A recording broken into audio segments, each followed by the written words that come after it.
सल्लल्लाहु अलैका या रसूल अल्लाह वसल्लम अलैका या हबीब अल्लाह।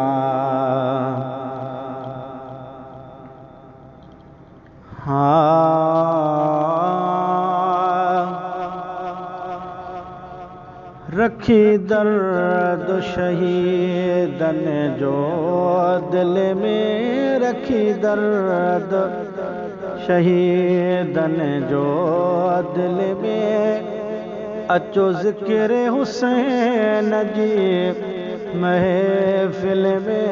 रखी दर्द शहीदन ओ जहनी हमें बाजी न्यारी कई, जह प्यारन जान न प्यारी कई। जहनी हमें बाजी न्यारी कई, जह प्यारन जान न प्यारी कई। ओ जह तीरन पासे त्यारी कई, जह तीरन पासे त्यारी कई। तब मुर्की रहो मुश्किल में, रखी दर्द शहीदन जो दिल में, अचो ज़िक्र हुसैन जी महफिल में। रखी दर्द शहीदन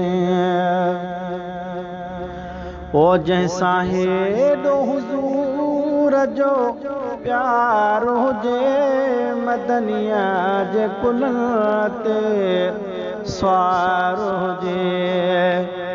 जैसा हेडो हुजूर जो प्यार हुजे, मदनिया जे कुल ते स्वार हुजे।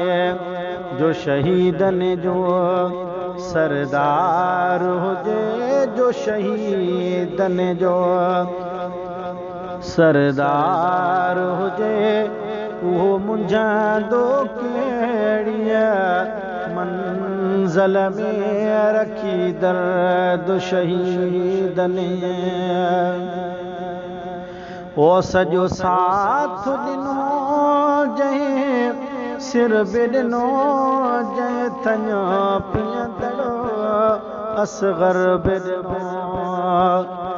ओ सजो साथ ॾिनो जंहिं सिर बि ॾिनो, जंहिं थञो पीअंदड़ो असगर बि ॾिनो।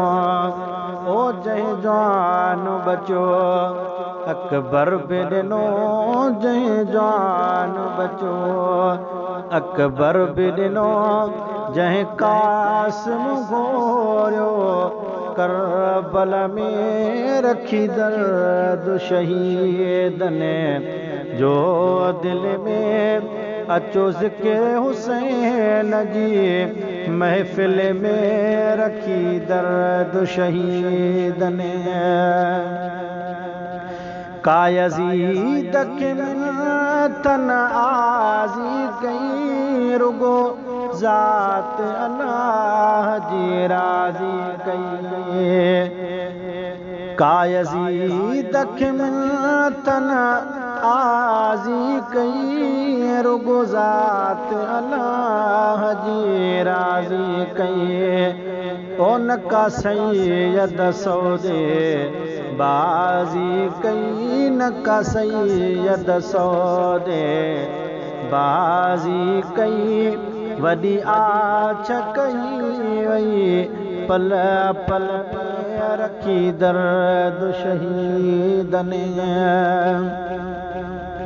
सथ सूदो शहादत पाए वियो, पर दीन खे दाग़ न लाए वियो। सथ सूदो शहादत पाए वियो, पर दीन खे दाग़ न लाए वियो। इहो अज़मी सबक़ समझाए वियो, इहो अज़मी सबक़ समझाए वियो। हुजो दीन जे ख़ातिर हलचल में रखी दर्द शहीदन जो दिल में अचो ज़िक्र हुसैन जी महफ़िल में रखी दर्द शहीदन जो दिल में अचो ज़िक्र हुसैन जी महफ़िल में रखी दर्द शहीदन।